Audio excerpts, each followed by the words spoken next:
Hello, everybody, and welcome. I am Aurora. This class is called Lessons for Full Spectrum Humans. This shape is called the Flying Rainbow Lasagna. Today is December 12th already, and this is lesson 1 of the 2019 semester, even though technically we're still in 2018, starting the semester a little bit early. And we're going to do lesson 1, then have a little holiday break, and then return in January, in earnest. I think it's January 2nd. Everybody will be completely done with their hangovers and ready to focus on wonderful ideas for a new year and for writing a new reality. So this is the level 1 recording for lesson 1 on this day, and I'll also do level 2. This is perfect for anybody who's been like, I've been seeing these lasagna videos and it sounds interesting, but I don't know how to jump in. Like, please do never be intimidated. I know it can be hard because it's like if you're watching a TV show and you jump in the middle, you don't know what's going on. Today is a perfect day to jump on board. Welcome, climb aboard. This is all about how to transform on a genetic level from this shape, which is a torus or a toroid or a donut, into this shape, which could be considered a hypertorus or a higher dimensional torus or a higher dimensional donut shape. And and this is a genetic transformation. And in order to do this leap of consciousness or inner metamorphosis or transformation, it's necessary to get a lot of ideas. It's like basic food. You need food nutrition. Like if you want to run a marathon, you know, the first thing you need to do is you need to eat. You need to eat a lot of calories because it's costing you thousands of calories every day that you're out there running. So in order to doing Flying Rainbow Lasagna is very much like running a marathon. And I say that to people, and I drink a lot of water when I do my class here because I get very thirsty. I'm like, I'm running a marathon.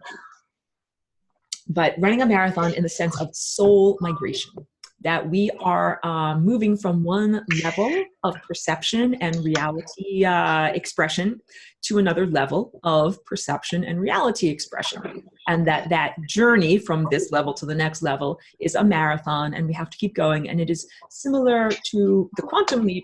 Quantum is not just a cool catchphrase, and I'll get into the whiteboard. It is what happens when an electron makes a jump from one level of excitation to the next level of excitation. So if this is, here, let me just get a good color. This is a nucleus. This is an atom electron shell. This is the first electron shell. And here's the second electron shell.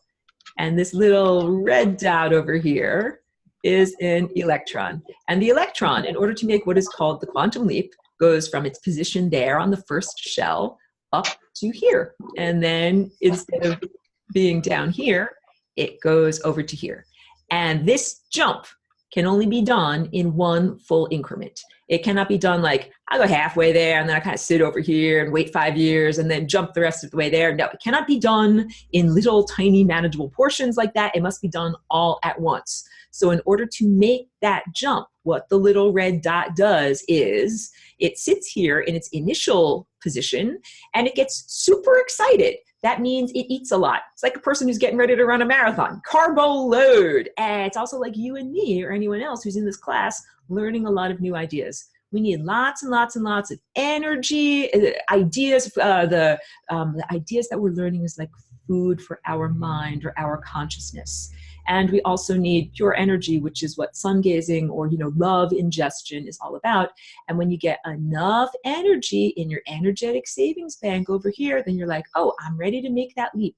I'm going to get my U-Haul. I'm going to fill it full of all of my possessions and everything that's important. Let me make my face bigger so you guys can see me better. There we go. And I'm going to then make my drive all the way across the continent and get to my new position, which is over here. So that is the transformation that we are making as a planet and as individuals. That level of transformation is going from this donut torus shape into this higher dimensional flying rainbow lasagna shape. And the way that you make that jump is by eating a lot of new ideas and getting really, really super excited, just like an electron gets super super excited, I'm shaking, I'm so excited. And then you jump to the next level. So this information of level 1 and also of level 2, this is all about foundation and backstory and feeding us the nutrients that are needed to build the muscles to be able to do the work. And I say all of that because sometimes in my videos, people will write in the comments, like, Aurora, just give us the lasagna already. Like, stop with all this pussyfooting around. I'm like, guys, like, I'm not stringing you along here. It takes a little bit of time. Like if I gave you a piano or if I gave you a violin and you're like, okay, I just want to be Mozart right away. It's like, wait, it just takes a little bit of time to figure out how to use these things. And forgive me if you're in this class already, and I've already used this anecdote, forgive me, but I'll bring it up again. I was at a little girl's birthday party. This is years ago back in Woodstock, and she got a violin and she was so excited. Like, she got gifted with this amazing special gift. And then she picked it up, went, and then she gave it back to the person that gave it to her. She said, oh, take it back, it's broken. And we all laughed, isn't that so cute? But we said to her, hey, honey, it's not broken. You just have to practice. You have to learn how to play. So that is my anecdote for lasagna. Today, I'm saying to everyone, welcome to the class. Here is a wonderful instrument that you can use to make amazing reality music. And if you try it first and it doesn't sound that great, don't think that there's something broken about this or there's nothing broken about you. It's just that it takes time. It takes time to become a virtuoso. It takes time to become a virtuoso on the piano or any instrument, or to become adept at anything, or to run a marathon. Like, you're not going to run a marathon overnight. It takes time to build all of those muscles. So, please have a realistic expectation of how long it takes to do things. And also, I'm a firm believer in joy as a motivational principle, not like, like punching someone, not duress, nothing like that. So in this class, I always intend to make this a fun and interesting way of learning, and it is not pressure. Same thing with learning something on a you don't get better because your piano teacher is like going to hit you if you make a wrong note. So it's not like that at all. So I want to let everyone understand this is going to be fun. We are going to learn about some very heavy topics. So you're going to have to do yoga of the perception, where you stretch your mental muscles. And also all of this muscle building, eating, and muscle stretching is the necessary preparation for making that consciousness leap. That this is all, necessary backstory, not being coy at all. And this all does culminate in Flying Rainbow Lasagna. So before I get going on what I'm going to talk about, let me just see what Joelle is saying. And first of all, Joelle is a long-term participant, and it's wonderful to hear from you, and I always appreciate what you have to say. Joelle says, sounds like where humanity is right now. We just want to jump now. Oh my goodness, honey, I can totally relate with you. And I feel like the jump is even more pronounced, and with all this frustration right now, because we have been held back from our natural evolution. I appreciate what you're saying, and I feel that sense of urgency and duress as much as anyone else. Like, I'm a visitor here. I'm new to the planet. I've been here for 17 years. And I'm like, we got to get this going now. Like, literally, guys, when I came here in 2001, I thought that it would just be a couple of years. I thought this project would be done in a couple of years. I thought I would be, we'd all be transcending. Let me just make sure that everything is muted. I thought that we would all be transcending into pure, I thought we'd be in pure abstraction by like 2003. Literally. I'm like, should I change the oil on my car? Probably not. We're all going to pure abstraction. Like, it's all good. No, but clearly we didn't go into pure abstraction, and I needed to change the oil on my car. So, and that was many, many years ago. I feel so much of that along with everyone else. So, and this was in part of my, I don't know if this is part of my rant, my advanced rant in the intro last week. But yes, what our planet is undergoing. So we're having a spiritual birth, a spiritual unfoldment. I tell you, I try not to use the language of war, but this is also a battle, and it's a spiritual battle, and it's a battle for control of your own mind and your own perception. So this doesn't get easier. Like, we're being subjected to, regular conventional war. People are being shot with bullets, or they're being bombarded. We're being bombarded all the time with our consciousness, and our perception, like our ability to see clearly, is being bombarded all the time. We've got Wi-Fi and 5G and all of these, like, this is beautiful music. This is ugly music. We have a lot of ugly music all around us that is making it very difficult to tune in to the very beautiful musical symphony that is going on.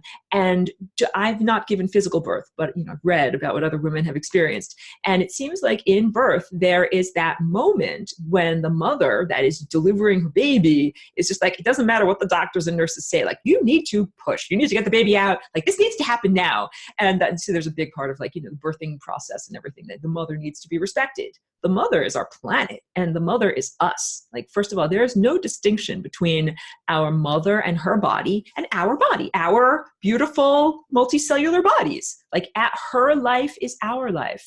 And same thing, vice versa. Our life is her life. If we are being tortured and degraded and sickened, the planet, our mother, is being tortured and degraded and sickened. So this birth process, first of all, there's no way to separate out the health of the mother, the planet, and the health of the humans, the inhabitants of the planet. And also, like, we're both mother and humans being born, we're like, let's do this now. So any of the things that have been slowing things down give me great frustration, including political posturing, ego contests, like I'm more than you, but I'm more than you, but I'm more than you. There's so many things that are just idiocy that should not be stopping us and slowing us down, and will literally be rendered moot. Like, you're not going to have to change the oil on your car after this level of transformation. We're going to have a very different experience, but we're not there yet. So, couple more comments here. Stephanie says, yes, so many things are starting to fall, and now it's time that we come into what we need to. And so the feelings of this needs to happen now, these are sacred desires. Just like if you, in your personal life, if you're feeling stagnant or stuck and you're like, I need to do something better, like a better relationship or a better place where you live or a better source of income or whatever it is, that's your soul saying, we need to give birth to something better. So we need to honor that feeling of not frustration, but urgency, because there's a lot of people that believe in Q and they're like, trust the plan, eat your popcorn, sit quietly, be pacified. And I'm like, no, don't be pacified. Actually value your feelings, because all the doctors and nurses are going to tell you, just breathe and, sit quietly. And you're the lady who's actually giving birth. You're like, no, I'm going to actually give birth right now. And the giving birth is the moment of transformation. Big emphasis on this point, that giving birth, it is not about some external signal, even though that the external signs happen after you have this internal transformation. It's not like, oh, spaceships finally flew through the sky, so now I'm allowed to transform, or the government has finally fallen, now I'm allowed to transform.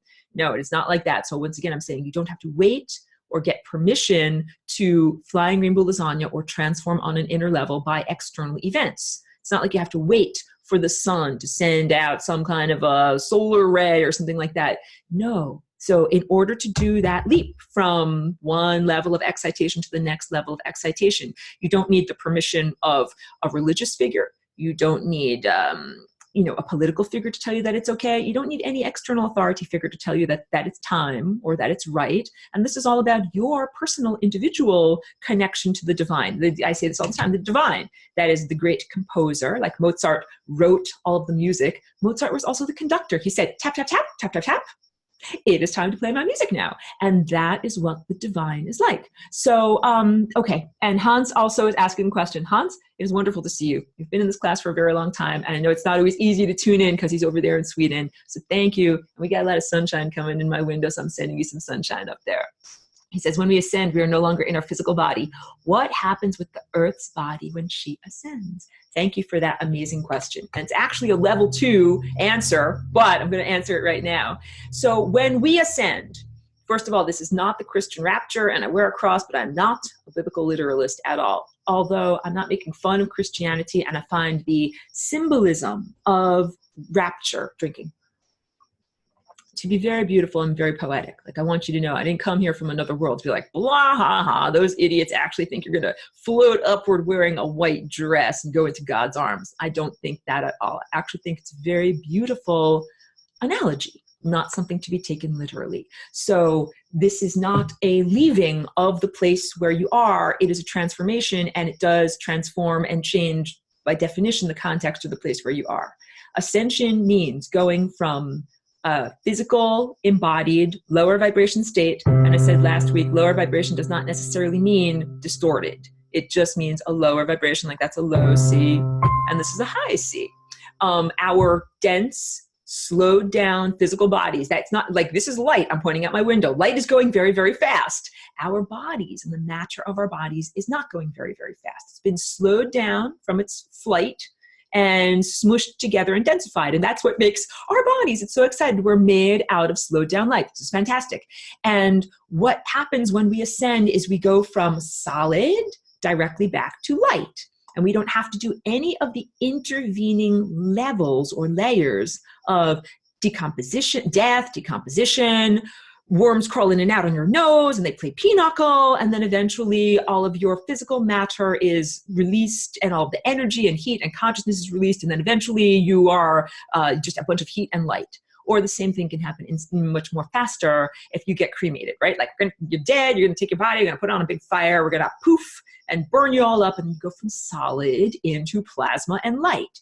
Ascension is a transformation from being solid into being made of plasma and light, but without the death of the body. And that also means, so metabolic death means your physical stuff gets left behind, your consciousness, light stuff goes in a different direction. With ascension, you don't leave your body behind. So this is what I was saying last week. You don't have to be concerned like, oh, I was almost on the verge of ascension, but I didn't want to leave behind a putrefying corpse like for my family to find, so I decided not to do it. It's not like that. You don't have to be concerned like, oh, if you're going to ascend, if you ascend, what happens is all of the cells of your body, that's like the kindling for the fire of your consciousness. All of the metabolism and the cells of your body, that's like what is in your energetic savings account that makes it possible, like a little electron, to jump from this level of excitation to the next level of excitation. So first of all, please emphasize and understand your food matters an incredible amount. High quality food and getting enough of it. And high quality means that it has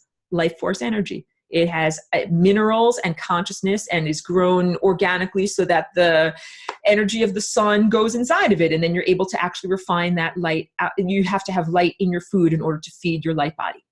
So you have to, definitely eat enough food. And then once you have gotten enough energy into your energetic savings account and also had all of your adventures in life and you're ready to transcend into pure abstraction, it's like a spark from within causes that transformation from physical into pure light. So the cells of your body and all of that energy, your matter and your energy are kindled, not into an explosion, but into something that's like an incineration. And you are, a new form comes out of that incineration. So this has to do with energy coming from the earth and energy coming from the sun to create that transformative experience. What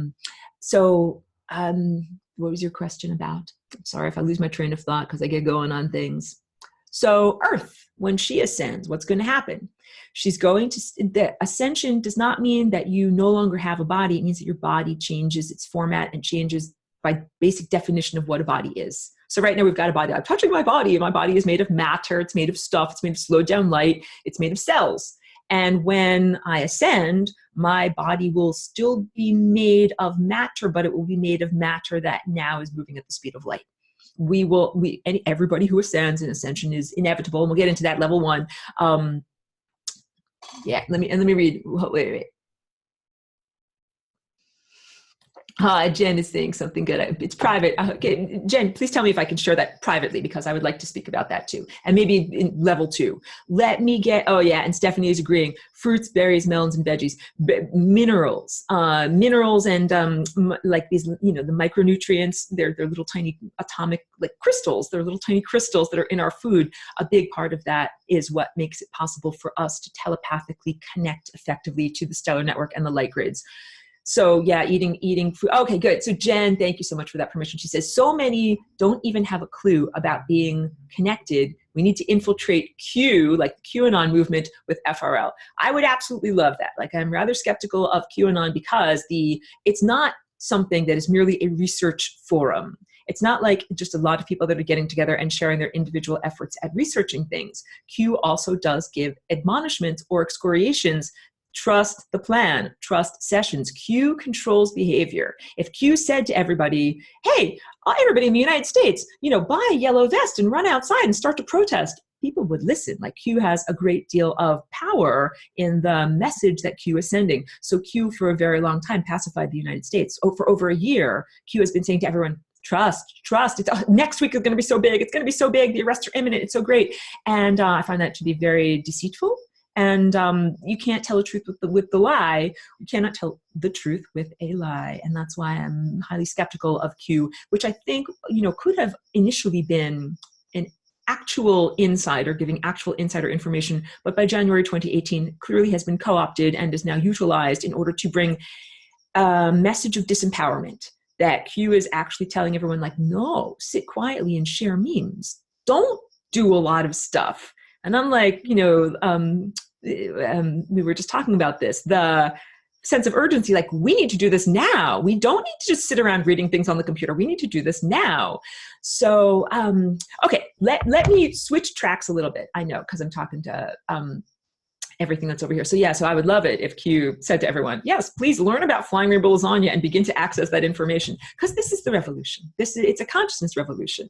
So the revolution is not about like making Molotov cocktails or any kind of physical violence or anything like that. You guys already know that. And I say this overtly and never get at like, no eugenics, not like we're going to get everybody and chop all of their heads off. It's going to be so great. No, that's not what I advocate for at all. What I advocate for is transformation on a genetic level and also a level of perception that is totally empowering. It's like becoming a superhero. If you became a superhero, you wouldn't be like, I know what I'll do. I'll get a gun and shoot people. No, first of all, because whatever. You have superpowers, you don't need to get a gun, but also you recognize like that level of violence is not necessary. If you have a pencil with an eraser that you can use to rewrite time.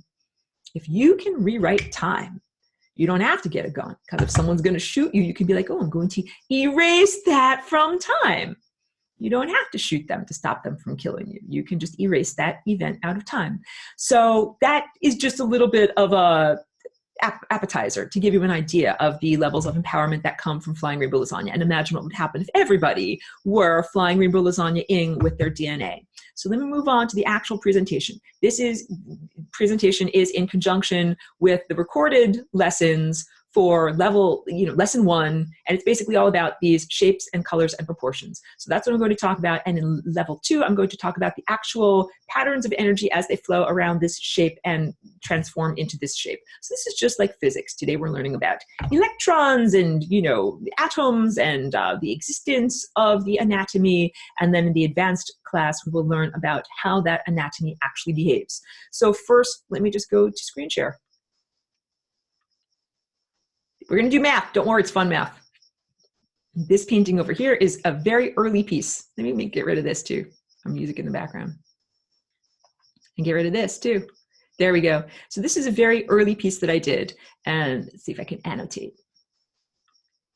I bring it up here because it shows very accurately the color proportions that I use. So all the time with the rainbow, everybody always asks me, Aurora, why the rainbow? First of all, it does not have an association with the LGBTQ community. That's not really where I'm coming from, and I myself am not LGBTQ.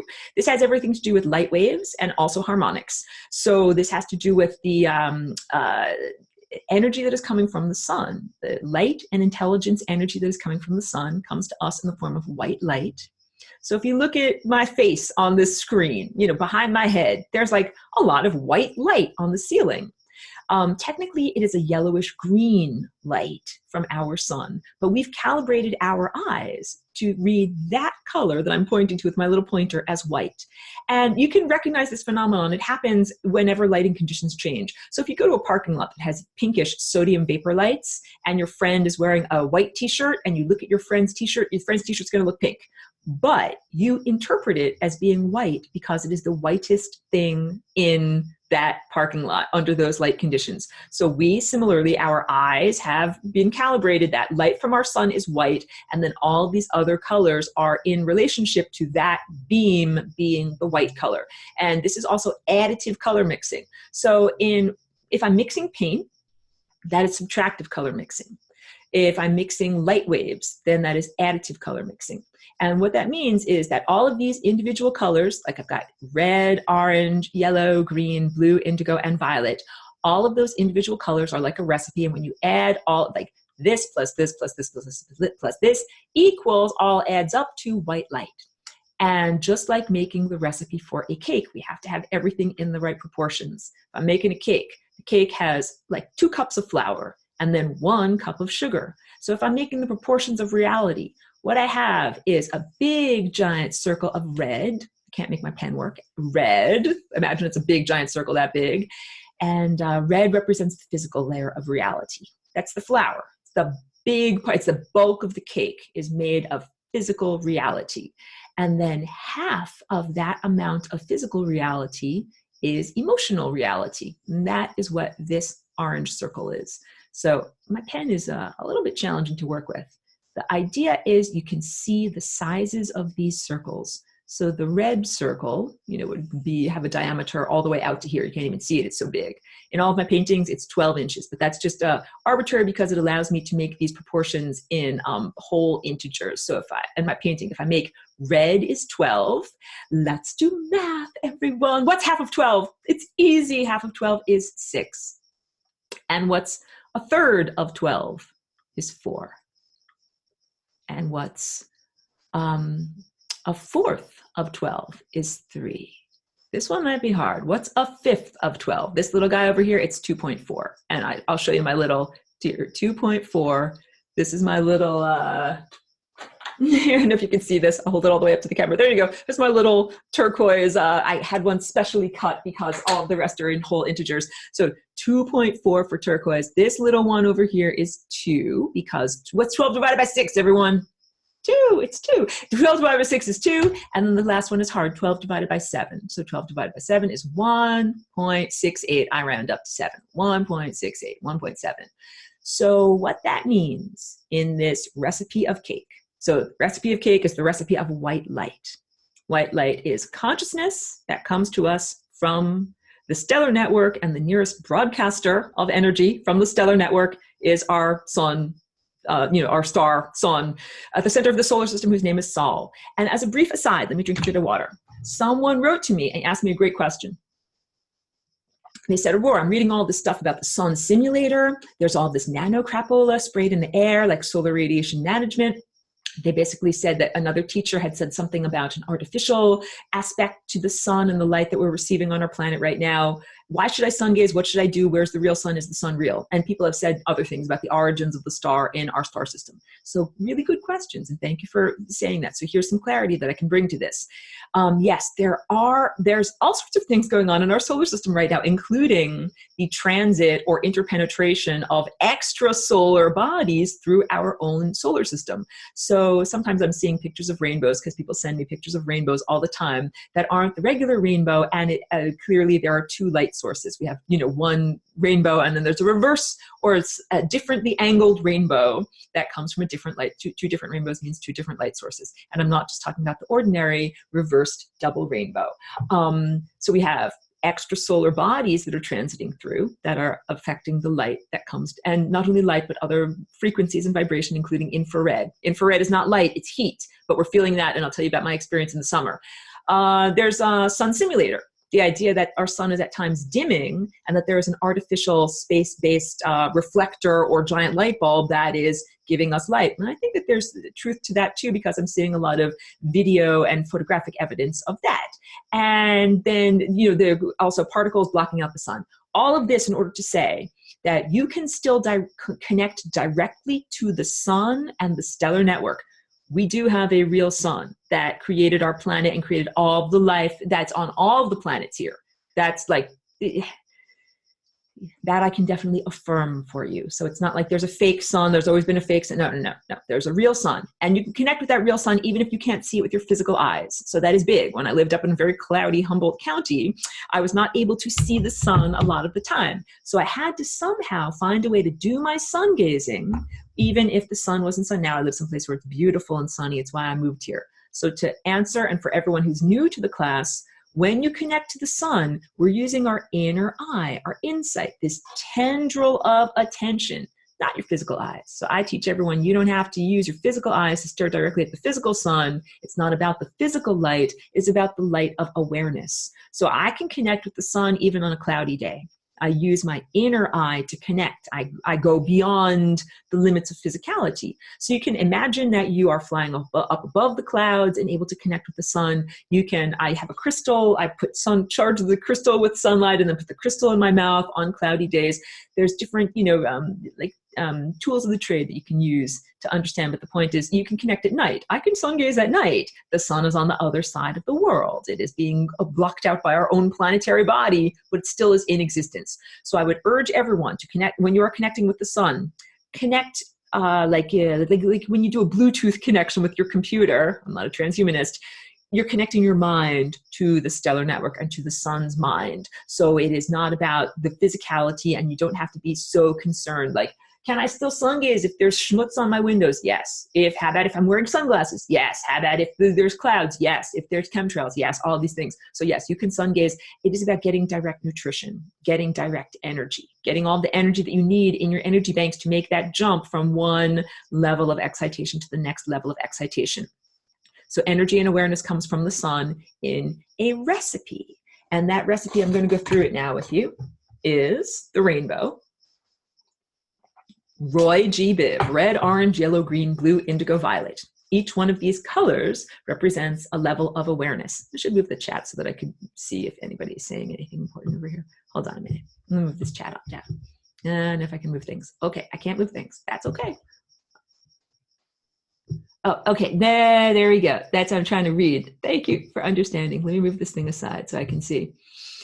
Jen is asking, can you connect 24/7? My answer is yes. It is possible to connect with the sun at any time. The sun is there. It ain't going anywhere. Even if it's nighttime, from your perspective, you can still connect with the sun. Pedro says, you could say that this light of awareness is like neutrinos and pass through matter. Interesting analogy. And he agrees, yes, you can connect 24/7 with any star, not just the sun. And Jen is saying any star. I'm going to agree that with Pedro's assertion, yes, any star. But to me, it's just like being in a band. The musicians that are closest to me are louder. And the musicians that are all the way on the other side of the symphony hall, I can't hear as well unless they're like super loud trombones or whatever. So I hear our star, Sol, very, very loud. And Sol is also who made our bodies and who made our planet. So you really, really hear like that is like loud music.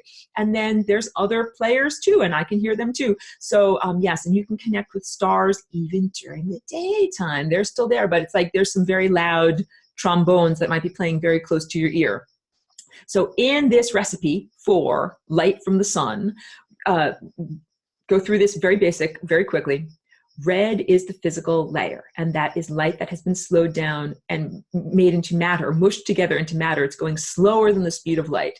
And everyone can agree matter exists. Like I'm touching my face, I'm touching a pen, we all agree, and we use our five senses to perceive it. Matter exists. Then the level of orange, the 6-inch circle, that is emotions, emotional energy. And even the most, objective materialist scientist in the world has had emotions at times. Like any very strict scientist, they felt anger or sadness or hatred or happiness. They have felt emotions. So it must be recognized that that realm is a real realm. And I call that the realm of mammalian emotions, because it must be contrasted with green. I'm not skipping yellow, but green and also where are these beings located? They are located at, hold on a second, well, I scoot this one on over. Can you see that okay? Each one of these colors and layers of awareness and reality has a convergence point, just like this sculpture has a central convergence point that aligns with your spine. But these chakras surround and interpenetrate your whole entire body, so you can see what's going on here. There's a figure at the center here that's outlined in white. That's your physical body. But look at this. Can I make it draw? Here, draw. Look at this. In this drawing here where I'm making this white arc, that is red. So look at how the red layer of reality is much, much bigger than the physical body. This is how big the red layer of reality is in terms of your energy centers or your chakras. And look, this is your little tiny physical body. So big emphasis here. your chakra system or your energy field, or what people call your aura or your time body, extends way further away from your physical body than just your epidermis. So if you stretch out, if you stretch out your arms in every direction, your energy field stretches at least that far around you and can stretch even further. Big takeaway. So the limits of your physical energy field are not nearly the limits of your epidermis. The energy field, your energy field can encompass your whole house. My energy field for the physicality can be this whole room. It could expand to your whole town. So that is big. And then the other layers of your being. So here, that convergence point is at the base of your spine. So let's say here where I'm putting like that white X down there on that figure, that's the base of the spine. And that is kind of like the place where you plug in to physicality. It's where you plug in to the planet and plug into reality.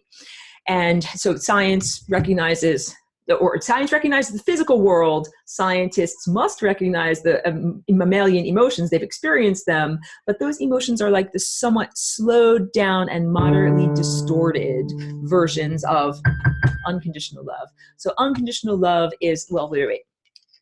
We did red, physical, orange, mammalian emotions, and then yellow over here. Well, we got the level of the solar plexus. So now I'm pointing this part of my body right here. It's below my chest, but above my belly button. That is what humans define as human thought. But it's not human thought. It's the human operating system that has been installed in humanity from other beings, but it's not human perception and human derived.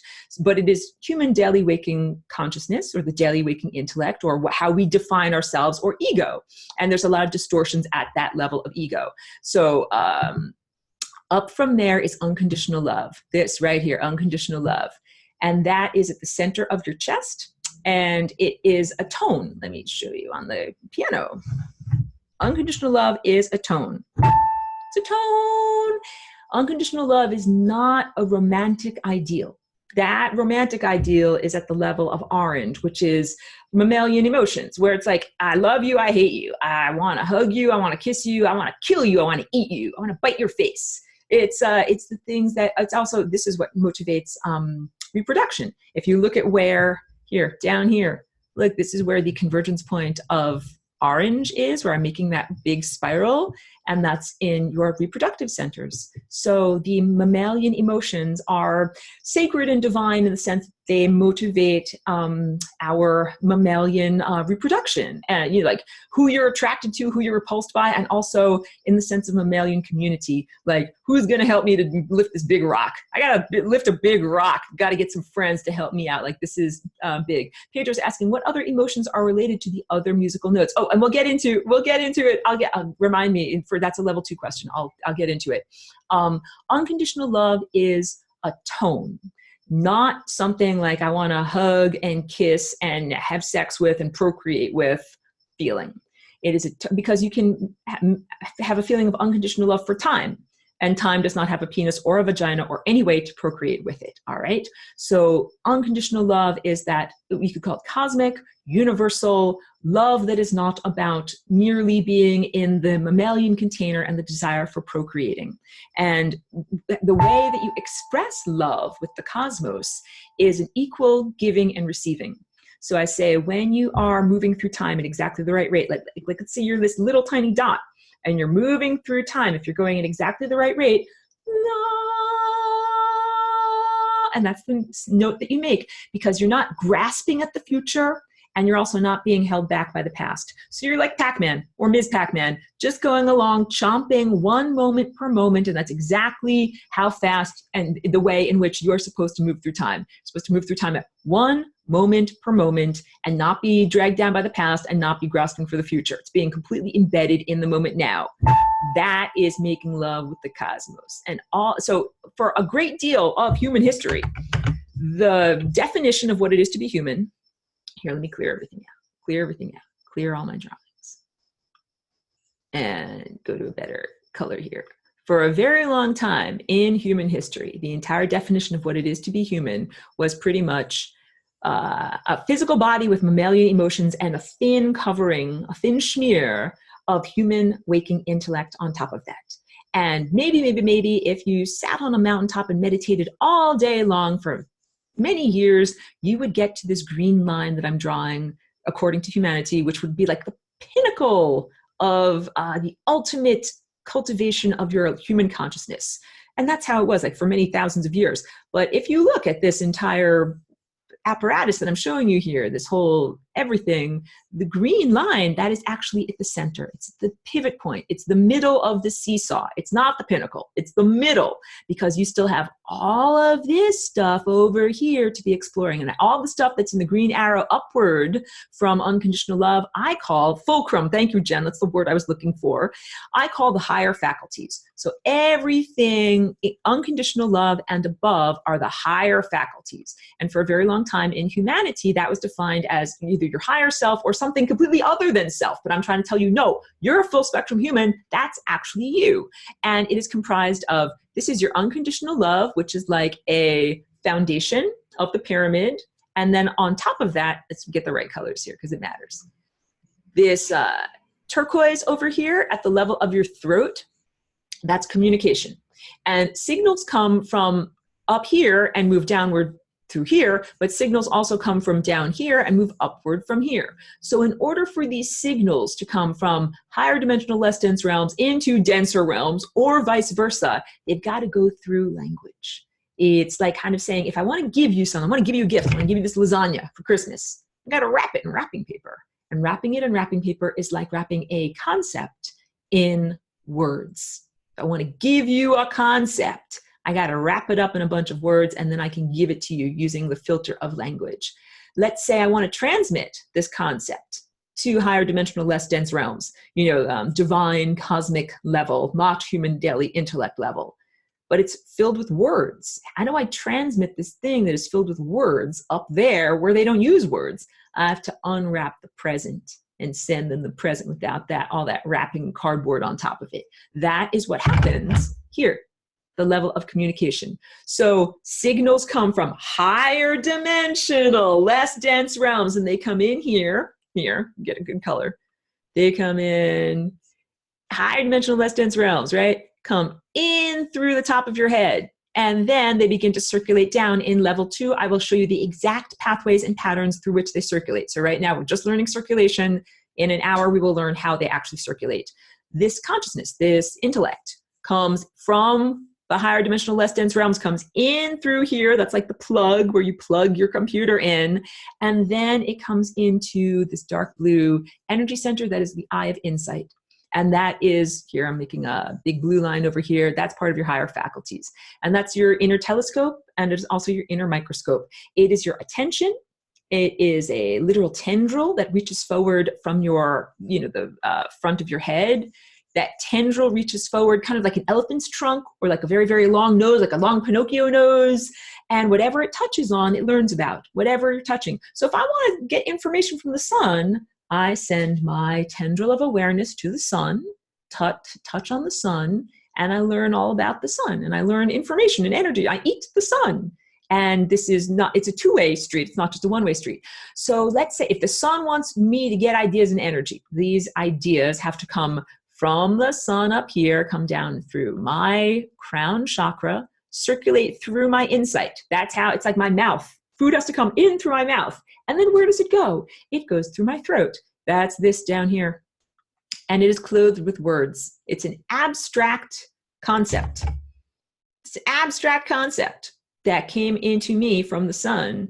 And then in order for me to either understand that concept intellectually or speak about it with other humans in this realm, it's got to circulate down here. So it goes through the heart. This is like a clearinghouse or like a big giant window, a big opening. And it goes over to here where I'm making this, white circle at the level of intellect. So a signal that is an abstraction, abstract intelligence, comes from the sun and the stellar networks and comes through the higher faculties and circulates down, is clothed with words, and then comes through your heart. And then we experience it as a verbalized thought. A thought like, apples are juicy, the sky is blue, or whatever other verbalized thought you are thinking. So those sound patterns. Apple is juicy. That is like wrapping this in wrapping paper. The sound patterns are not inherent in the concept of appliness and juiciness and whatever else is going on. They're symbols, symbol structures. So this level right here is where symbol structures are added or removed. And then, of course, we have an intellectual understanding, but then the intellectual understanding goes to your emotional center and creates an emotional motivation. Here's a good way to remember things. Emotions put us into motion. That you have a thought, and the thought creates an emotional reaction or expression that then motivates your arms and legs to do stuff. So again, this level of orange over here, it's not bad, it's not wrong, it's not evil. It's been heavily distorted in our world, but it has this divine purpose. If you feel anger, anger can make you push something away or can make you run away from something. It can be very valuable to feel that feeling of anger. Like there's maybe you don't want to be around some things. Maybe you're supposed to be far away from them.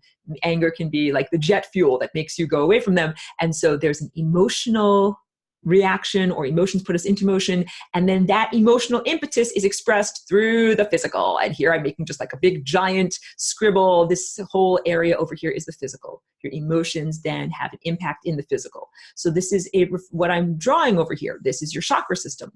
What does chakra mean? Chakra means spinning wheels of energy. I should write it out for everyone. I know I'm kind of jumping around a lot. This is level 1 stuff. Can I do it? Yeah.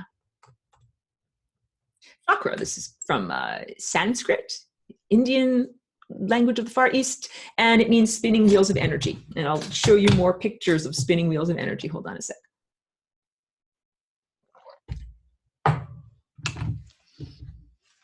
Oh, can I rewind? What did I just do?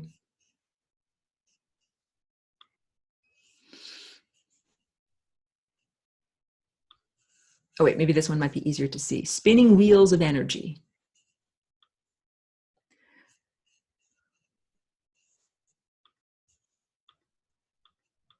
Now I'm like, where's my pen? Here, the pen. Good, the pen is here. Here's one wheel, and here's another wheel. And this is kind of like the axle, like on your car. So you have spinning wheels of energy. This comes from ancient Sanskrit. It is a reference to charioteers. You used to have charioteers, you know, like your horse would pull a little tiny chariot upon which you would sit, and the charioteer rolling across the landscape. This was a symbol of victory. When you could roll across the landscape, like you had conquered that world, no one was going to attack you, you roll across like a charioteer. That's what these chakras are. When you have your chakras or spinning wheels of energy all spinning at a good rate, and they are not impeded by any bandits or attackers as you are rolling across the landscape, you're in charge. So these are all of these spinning wheels of energy. This is a different depiction. So one of the good things that you can see, okay, let's talk about this. This sculpture that I'm holding up here is actually 2 donuts or 2 tori at 90-degree angles, and they make that very crucial 4-lobed shape or structure inside of it. This painting that I've got over here, oops, can I do this? Is not, there we go. This painting right over here is showing 1 donut or half a chakra. So here's the red chakras up here, and the donut hole goes down here, and you can see how it is oriented, I would call it vertically, and then here is the violet chakra that is also oriented vertically. But then you also have these guys over here that I would define as being oriented horizontally. So now we have to understand in this energetic anatomy that these energy centers are spinning at complementary 90-degree angles in much the same way that a helicopter, this is a rather sperm-shaped helicopter, I understand, has blades that spin around the top, right? Like big helicopter blades that spin around the top, and then it also has a rotor on the backside of it. And they're at 90-degree angles. So we have one that's spinning around like this and one that's spinning around like this. And it is the interplay at 90-degree angles of the 2 of those spinning wheels of energy that creates a gyro stabilizing effect. So for a helicopter, that means it's gyro stabilized. It stays in one line as it's flying through the atmosphere, through the sky. For us, when we are gyro stabilized with our chakras spinning effectively, what it means is that we are stabilized as we fly through time. So I just drew this white line as a line of motion of that human figure moving forward through time. when we have our chakras spinning effectively, we are stabilized, we are better able to move through time. I'm sorry if I'm like saying, I'm using the same words to try to emphasize and repeat it. Can I get to this picture back here? No, how can I, just stop share. Hold on a second, squinting. Go back to here. Go over to here. Good, okay, now I need to move this one over here and move this over here. This one is a little bit more difficult to see, but is more accurate. And this one over here is easier to see and is slightly less accurate. So every time when I'm doing paintings, I'm always trying to be as accurate as possible. In this one over here, what is not accurate is the size of the red chakra relative to the body. So look at how long this body is. This body is big, right? I just drew that white line. This chakra over here is smaller than the size of that body. And I did that in that painting in order to fit the figures in with all of this other stuff that's going on over here. And I did that painting a couple of years ago. So as I figured things out more, I learned how to show the chakras in a more accurate way. So that's what I've got over here. So all of this, and I'm certain that I've not emphasized enough. I missed things or whatever. Check out the recorded lesson because I go through all of this really explicitly. Let me drink more water. Hold on. The big things to emphasize are, we are all miniature little pieces of the sun, pieces of the stellar network. We are pieces of light. We're light that's been slowed down and densified. We are not evil. It just means that we're slowed down and densified light, and we could be having a very wonderful non-distorted experience here. However, we have been heavily distorted on a genetic level, making this experience down here not that much fun and exciting. And we have a color recipe that makes up who we are, and that color recipe has to do with all of these energy centers, and these energy centers are layers of you that are moving at different rates through time. I'm going to say it again. These are different layers of you, that these are moving at different rates through time. So the thing that is moving the fastest through time is up here. That's your violet chakra. That is the layer of your being that is moving the fastest.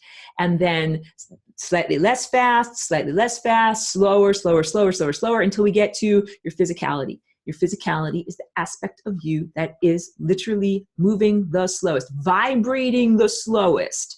So I'll go back to my face.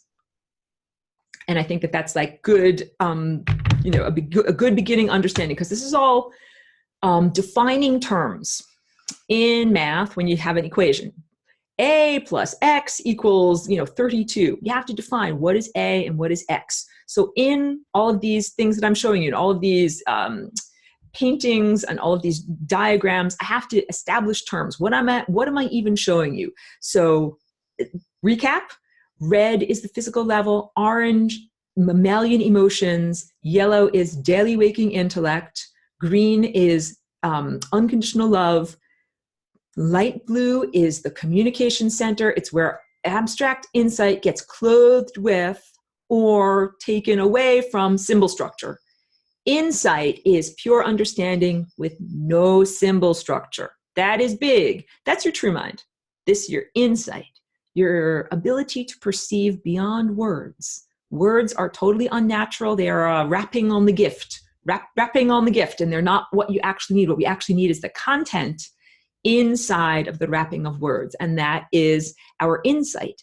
And this insight, this portion of our anatomy, is also associated with Christ consciousness. And I'll make that very clear. Like, I wear a cross, I'm affiliated with Christ consciousness, but not with the Christian religion. So this is like saying, this is my eyeball, and my eyeball lets me see light from the sun. This is my eye of insight, and it allows me to connect to the stellar network. It's not like, oh, you're only allowed to open your eyeball if you're like a certain religion. No, this is a part of your body. You're allowed to connect to the sun with a part of your body. Like because when I use the word Christ, people think, oh, this is like the Roman Jesus. This is the Roman Catholicism. No. And it has nothing at all to do with any established church or any edifice or any, it's not about religious dogma. That is the whole point. So I think I said that at the beginning of this introduction here, That I'm not just saying to everyone, hey, take my word for it. Like, I'll draw these things and like, you just sit there passively. You don't actually have to look at it for yourself. No, you should look at all of this for yourself. You should look through your own windshield as you are driving down the road of time. You should not have me or anyone else telling you what you're seeing through your windshield and where you should drive on the road. So yes, Christ awareness is your birthright. And it's not only for people that are part of a particular religion, it's part of your higher faculties. And all of this awakening and what we're going on right now is all about a reawakening of our higher faculties. Let me go through the chat now, and then let me move on to level 2. Okay. All right. Okay, Jen is asking for clarity on sol, like the note, the 5th note, do re mi fa sol la ti do. So in the it's actually do re mi fa so, not sol. But I understand that you might have heard it differently. Yeah, the note. This is an A. Let me grab my thing over here. I'm sorry, I have to duck off camera. This is my musical instrument that is tuned to 432 hertz. I'm talking loud, so I hope you can still hear me over here. Oh my God, you can't see it. It's so hard for me to pick up. I'm going to play an A note. I'm going to play an A note on this instrument over here. My piano is tuned to 440. That's standard Western tuning. It's it's meant to cause cognitive dissonance. This note over here is tuned to 432. It's the A that we're supposed to be doing, or one of the versions of the tuning of A that we're supposed to be using.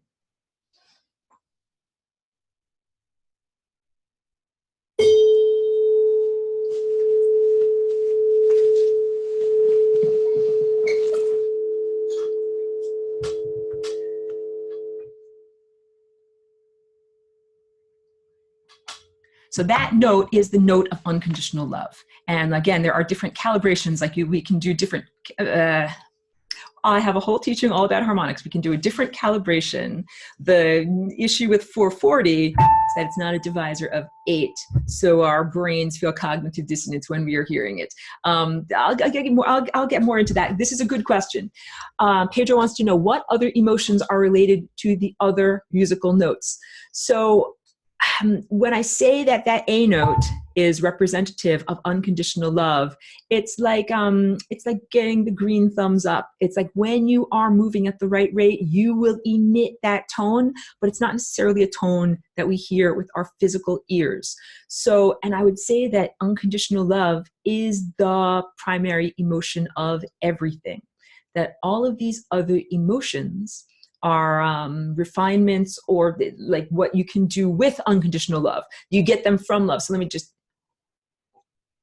it's like saying unconditional love is the tomato that you can then make sun-dried tomatoes from, or tomato sauce, or salad crazy, or whatever. Like unconditional love is the stuff that then gets turned into romantic feelings, or anger, or hatred, or grief, or sorrow, or all of those things. And those in there, those flavors are necessary in the recipe in their, appropriate times. But love is like the emotion.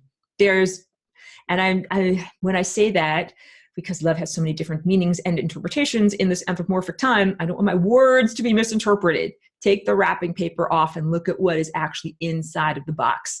That it is not about romantic love that I'm talking about when I say that. And I'm also not making just this simple distinction between love and fear. There's more subtleties than that. Stephanie says, so is this how our spirit guides speak to us? Yes, that is exactly right. Now let's do a brief talk about spirit guides. Okay, so there is that pure white light of awareness, right? That then comes through all these layers of your chakras, and then finally gets to your human intellect, and you understand what is the idea that is being sent to you. The challenge is distortion. That there's this amazing, loving stellar network. Like imagine the most kind, wonderful parent, the best teacher, the most wonderful chef that makes you good food. Like that's what the stellar network and the sun and the stars really are about. And that it's been a huge challenge for that loving, real, nourishing information to come through the distorted filters that are genetic and linguistic. And they have to do with symbol structure. So we have this information that comes to us from white light through pure insight. When there's no words associated with it, it's a lot easier to understand everything without distortion. But as soon as it gets clothed with words, either for your own mind to perceive or for you to share that gift with others, it gets distorted. And so this is the challenge. And this goes to the biblical story of the Tower of Babel, the idea that humanity was reaching divine union a little bit too easily. And then this monkey wrench had to be thrown into the works where everybody's language got distorted so we couldn't work together as easily. Like this is the story of the genetic degradation. The tendril, so Joel is asking, the tendril of attention, the light of awareness, is this what God is? So my understanding of what God is that it's a verb where we are connecting with the sun and the stars, like a spark plug. It makes like a little gap. There's a little spark that jumps across the gap. That's spark jumping, I would define as God. So God is this partnership. And love is also a partnership where if I'm sending out 10 units of energy, 10 units of energy are flowing back to me. So that's why when you're embedded in time at just the right rate, you're making this tone because you're receiving time and you're emitting time. You're equal. No one's being exploited. So exploitation would be like, I'll give you 100 units of energy and you will give me 1 unit of energy. That's exploitation. You got a lot more out of it than I get out of it. Or if it were reversed in a similar way. So partnership, the idea of love is that it's a non-exploitive partnership. So we're supposed to be in non-exploitive partnership as embodied consciousness that is moving at a slower rate than light with light. We're the musicians in the band and we're supposed to be in partnership with the composer and the conductor. We're not supposed to be at odds with them in any way. Joel says, let's say I'm being in this moment and not thinking in words or language. Does that mean I'm not operating in the intellect? That is exactly what I would say. And I would say that is the approach of meditation and mindfulness, that it is getting out of the daily intellect. And it's also a lot of what happens when we're in our dreaming state. So this yellow level, I call that our conscious daily waking intellect. That's not our dream state. When you go to sleep, you use a different level of awareness. And all of these energy centers or chakras on the body, those are all you. It's not like, well, this level is really me, but this level is not really me. It's all you. You're all this recipe. Some levels are more distorted than others. So there's challenges of being able to work with this physical body cellular structure, genetic structure, and energetic structure. It's a challenge to be the real you, the true voice, speaking through this distorted apparatus. It's just like if you have a guitar and the guitar might be missing a couple of strings and also totally out of tune. So like, how am I going to play my favorite song, Stairway to Heaven, on this guitar that is missing strings and partially out of tune? That's what it's like trying to work with the human body. So it's a big, big challenge. On the plus side, you can get new strings and you can retune your instrument. Flying Rainbow Lasagna, making it much easier to play these songs of awareness on this instrument here. Pedro says, great to know that it is okay if I get angry at the pooties, but I consider it a waste of energy to get angry. Yeah. There's some of these teachings of the new age or spiritually ascended community where people are like, you're not allowed to get angry. If you're getting angry, you're getting triggered, blah, blah, blah. There's something wrong with you. I'm like, no, anger can be very sacred and very divine. If someone, does something that makes me angry, like whatever, I'm trying to think of some example. You try to punch me in the face. I'm like, hey, stop it, you stupid crap head. You're not allowed to punch me in the face. That anger is appropriate. That anger actually motivates me to either block your punch or punch you back or do something. Emotions put us into motion. You are doing something inappropriate. It is appropriate for me to be angry. So let me talk about this whole teaching in the New Age. It is an intentional disempowerment program that is made by the perpetrators against humanity to disempower humanity. So if I'm an evil craphead and I'm like, I'm going to crap all over you, and then I'm going to give you this value system and teach you that you're not allowed to get angry that I'm crapping on you and you're not allowed to do anything about it. That's what they did. They essentially said, I am going to, piss and shit all over you. And I'm going to give you this new age value system that says, if you get angry, you're being triggered and that there's something wrong with you as opposed to me, the person actually with the urine and the feces coming on to you. There's nothing wrong with you. There is something wrong with me. There's something wrong with anybody that wants to piss and shit all over you. So yeah, that anger might be essential in terms of pushing their energy away from you, or they stay where they are and you eject away from there. This is just one very basic example. So yeah, and also this whole idea of forgiveness, and the perpetrators program that into their victims, like, oh, even though I've raped and horribly tortured you, you are obliged to forgive me. No, you're not. And I'll get into more of that. So again, I just tossed that off very quickly, but understand, and I've spoken about this in the past, I'll talk about that at great length. But in the sense of, it is a waste if you get angry and you don't actually direct your anger. Anger is rocket fuel that you should direct to the right person. So here's how you waste anger. Let's say I work at a job, I have a boss, my boss does something to me that totally pisses me off, I'm very angry. And instead of saying to my boss, "Boss, you are an evil craphead, you made me angry because you did this crappy thing," I go home and I tell my spouse, like, "My boss made me so angry today by doing blah, blah, blah." And my spouse says, there, that's okay. Or don't be upset.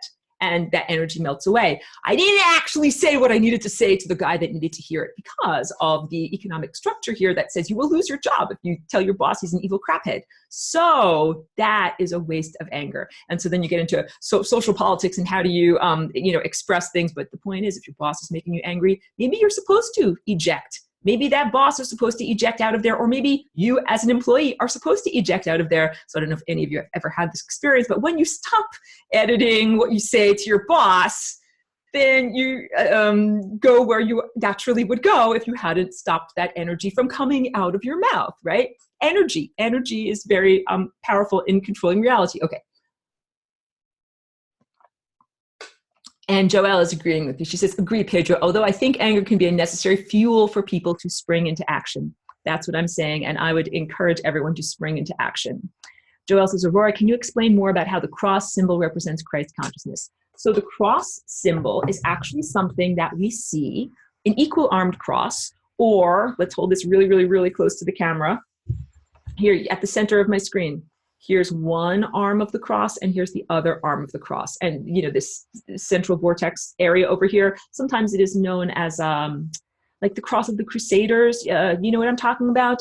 So when you open your eye of insight, you start to see things, and things that you see look a lot like the patterns that I paint and the paintings that I make and all of these complex diagrams and time structures. And you know that you're tuned in and your eye is clear and you're focused correctly when you see a cross. You see a equal armed cross, or you see that it's like a bullseye, it's like a target. You know that you're on target when you are seeing that. And as an interesting aside, the early Christians, in the year, between the years 0 and 300, the initial early followers of the historical Jesus, when they had a secret religion, they weren't allowed to be open because of their persecution under the Romans. When they met each other in secret, the symbol that they would use to say hello to one another was making a little cross on their forehead like this. And of course that changed, and now it is part of the Roman symbol structure that is actually an upside down cross on the torso like this, that is not an equal armed cross. So this is all more, and I'm telling you guys this, once you get your eye of insight operational, like you get your library card to the cosmos, you'll see all of this. And my words might reverberate and you might be like, yeah, I remember Aurora telling me about that.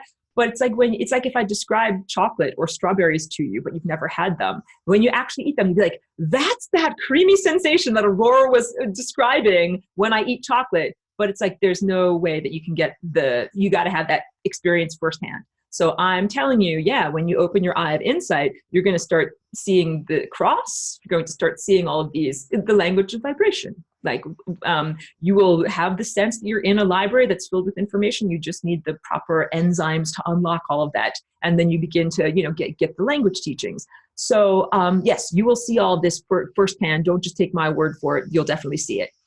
I need to drink more. Thank you, guys.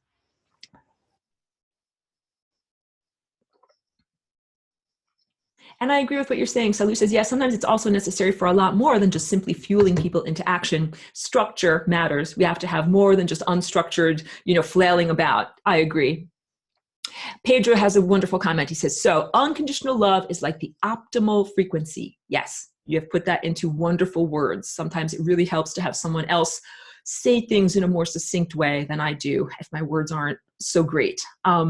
It is the optimal frequency. Unconditional love is the fuel or the baseline of what our bodies were meant to run on. That's our food.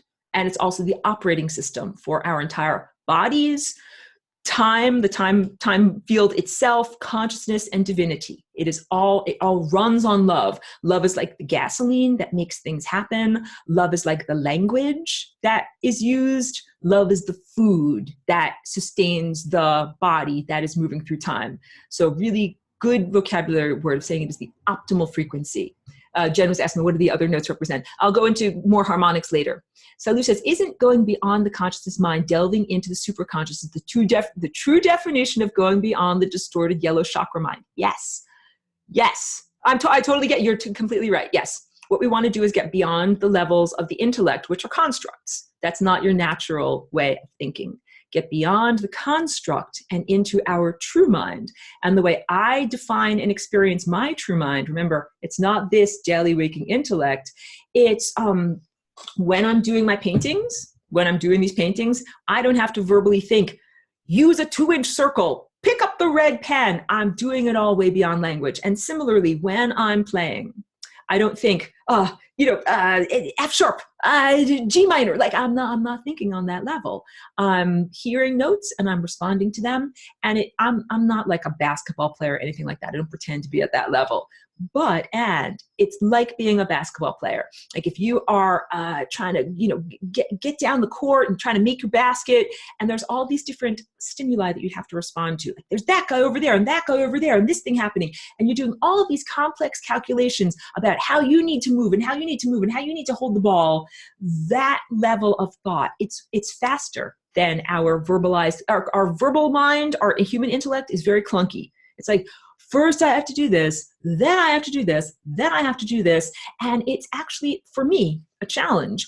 So when I'm doing my flying rainbow lasagna, I'm not in my verbalized mind at all. And, I come here into my daily waking conscious intellect and I'm trying to give a class and tell everybody what it feels like. So I would do all these videos and everything, and it would be a challenge to say, like, in a succinct way, how do you do the flying rainbow lasagna? So that's why it was very helpful to me to have another student, David. David's awesome, that wrote down that 5-step, like, first do this, then do this, then do this, because that's not necessarily my mind state when I'm doing that work. It's kind of like Jimi Hendrix when he's jamming. Jimi Hendrix, jam, it is beyond the intellect. It is completely immersive, and it is using all of your layers of being, your physicality, your emotions, your mind, your connection to the divine. Just like when you're an athlete in the zone, you're using 100% of who you are. So this intellect is a compensatory mode, much like technology, that is very unimpressive. It's not as good as the real thing, just like the stuff that technology compensates for. Like synthetic telepathy is not very impressive. The real thing is really great. So our true minds, I'm in my true mind when I'm painting. I'm in my true mind when I'm really flowing in the music or when I'm really jazzing. I'm in my true mind when I walk with my dog and it's just a beautiful day and I don't have to think about anything, and I'm mostly like not driven by agenda or whatever, because it's like I'm not really like an athlete. Like some people, when they're a runner, they're in their true mind. When they're like, I know someone who trains for marathons, training for a marathon, they're running 10 miles, you get into your true mind. That is beyond, task-oriented, administrative thinking. So yeah, I would encourage everyone to find whatever brings you to your true mind and then do it as much as possible. So just to reiterate, it could be a creative act like art or music, or it could be something athletic. It could be going to the gym. There's a bunch of people have told me that they do their flying rainbow lasagna meditations when they're at the gym, because doing something that's like, on one of those exercise machines can be very, it's good. Like your body is repetitive and you're just kind of in the rhythm, and you can just think on a different level. Okay. Cassie says, hello, Cassie. It's good to see you. Can the opening of your insight start as looking like floating lights? Yes. For a lot of people, when you begin to see through here, it looks like colors or geometries or the type of what science describes as neurological hallucinations. These are like if you rub your eyes, I'm stimulating my optical nerves just with pressure, and then you see these different patterns inside. Science would say, oh, poppycock, that's just a bunch of random patterns that come from your, silly old neurology trying to make sense of something that is nonsensical. And I'm like, no. We contain all of these patterns and everything that I was just showing you with the colors of the rainbow. We contain all of that inside of us. So if you see that inside of your eyes, If you see that when you take LSD inside of your eyes, it's because it's inside of you. It is not that you are merely fabricating something that isn't actually there.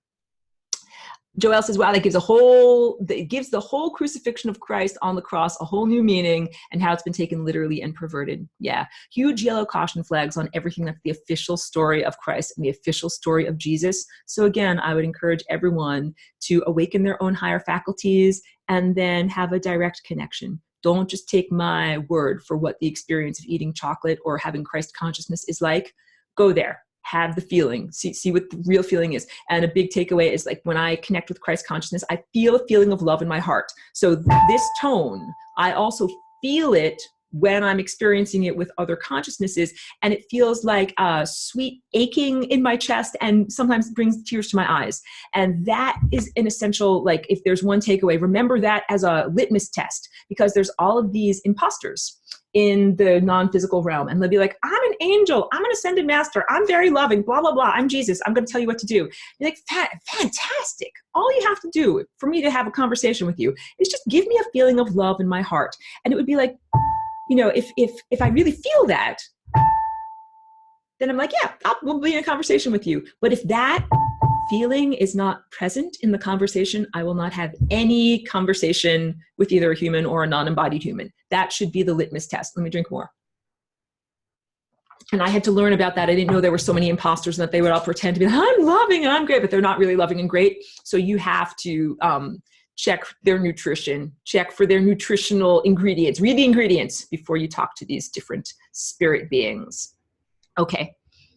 Yvette says, if everything comes in and goes out the top of the head, then what is the opening at the base of the skull spine for? So you're talking about an opening that's back here. When I do sun gazing, and I have a whole teaching, it's lesson 13, it's all about this. This is only the first day. When I do sun gazing, I breathe in through here, in through here. In. And then when I've raised up my energy, because I'm full like a glass of water that's filled up and I'm filled up to here, I make the energy come out through the top of my head and then in through the back of my head here, and then out through here. So this opening at the back of your head here is actually part of your higher faculties. And go to screen share. Hold on a second. Here, if I use this one, you should be able to see it more easily. Get the pen. Is it doing its thing? It's not doing its thing. Hold on a second. Sorry for the technology. Let's do this. Come on, technology. I wave my magic wand and poof. All right. This painting right over here. It won't let me do the pen. There. Ah, okay. Okay. So energy is coming in from the sun, filling up. Oh, look at that. I'm like an excited electron. I'm all filled up with energy. And now what I'm going to do is send that energy up through the top of my head, out around the side, in through the back. So here's this, can you see this guy right here? This chakra right here? You cannot see that. Draw it in a different color. Right here. Boom, boom, boom. Got it in through the back of your head, and then out through the front, back to the sun. So I call that Ankh, like an Ankh from ancient Egypt. I cannot draw with this, A-N-K-H. You're getting what I'm talking about. I call it like ankhing the sun all around. So that's what I would say with that. And I do need to go on to level 2. Let me just answer the rest of these questions. Jan, good question. Thank you for this. How do you unclog the chakras? My yellow is jammed, LOL. Thank you for your funny question. I would say that chakras don't get clogged, but what they do get is askew. So if anything, let's imagine that we have like a clear straw or a clear tube, and that clear tube is supposed to be, in alignment like this, right? So that energy can, flow through the clear tube like a pipe, water flowing through a pipe. If we turn this chakra aside like this, then it means that there's much less energy or water that can flow through this tube. So it's not a question, from my perception, of your being clogged. It's not like you have a pipe that is correctly oriented like this, but that there's something that's stuck in there that's making it so that energy can't flow in there. You have a crooked pipe. it is slightly askew. So instead of 100% of the energy flowing through, maybe 30% of the energy can flow through there. And it's not a question of having to be like I have to get something out of there to put more water or energy through there. I have to make the garden hose be more in alignment with the source of the water that is coming into it. And the thing that makes our chakras go askew, a lot of the times it's energy, but it's also intellectual programming, like erroneous thought structure. We're not structured with our thoughts and expectations and beliefs about reality correctly, and that is why this is askew, and this is actually the story of human history and what we are trying to rectify right now. So it's not just you that has a slightly askew intellect, it's all of humans since the invention of the human intellect, since the invention of verbalization, and what we are all doing right now with great heroism, so thank you all for being here and doing this work, is getting ourselves back into alignment. We're going from this angle over here where I get a tiny portion of the energy that comes from the sun to go through my intellect to 100%. And if 100% of that energy from the sun and the stars is coming through your intellect, you would first of all be considered to be a super genius. And second of all, it might be painful for you to have to integrate with the rest of this world because you will be very angry at your boss. You will say to your boss, hey boss, we should do this way instead because 100% of my energy is flowing through my intellect, and your boss will resist for whatever reasons why, and you will want to punch your boss with anger because that's the whole point. So yeah, the whole point is it's our challenge to right ourselves, get our intellects back into alignment in the right way, receive all of those ideas and energy from the stellar network, and then actually act on it. Be like, no, this place is effed up. I'm not just going to preserve the status quo. I'm actually going to use my power and actually speak about this and change and transform it. And okay, this also gives me a good opportunity. I know I need to go into level 2, but I want to talk about chakra removal and the idea of opening your chakras, or like, because you were talking about clogging or unclogging your chakras, like, whatever. Chakras open or chakras closed. So, people are having very, very different experiences of their inner eye and their inner eye opening than I am. When someone once said to me, like, oh yes, I feel like my inner eye is opening. Like, I do not know what that felt like to him. When I open my inner eye, what it feels like is that I'm focusing my attention on something. So I open my inner eye when I think about something. If I'm like, oh, I want to think about the color red, I'm opening my inner eye and focusing on that color. So once again, it is not like when I have physical eyeballs, then I open my eyes, I feel eyelids opening. This is an abstraction. Your insight is an abstraction.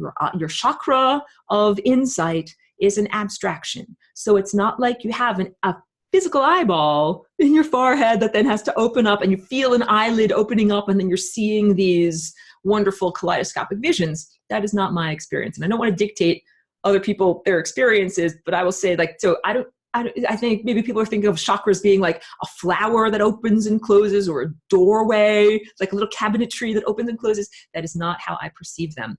These are constantly spinning. It's not like it is sometimes open, sometimes closed, but it is about whether it is an efficient carrier of energy, efficient doorway. And mostly what chakras do is they wobble all around. So they might be perfectly in alignment, but then go a little bit off, but then go way off, but then go back in. So they show instability. So now I want to talk about chakra removal, because there's all sorts of crazy charlatans out there. And yes, I'm using that word because this is like really not reputable stuff. So some people are actually offering sessions within which they can, quote unquote, remove your chakras from you. And I think that this is ill-advised if it is actually happening at all. So it might be that a person is just saying, I'm waving my arms around you and your chakras are removed. And the person is like, I'm getting the placebo effect. I'm really feeling something. That might be going on. If your chakras are actually removed, like, this is the organizational principle that makes energy flow around your body. This should be level 2 stuff. Let me stop and move on to level 2. Stop and move on to level 2, because this is all about the flow of energy as it goes. But I'll just say it's ill-advised. Okay, wait. Pressing pause. Thank you very much for everyone who's been with me through this long recording. Let me move on to level 2.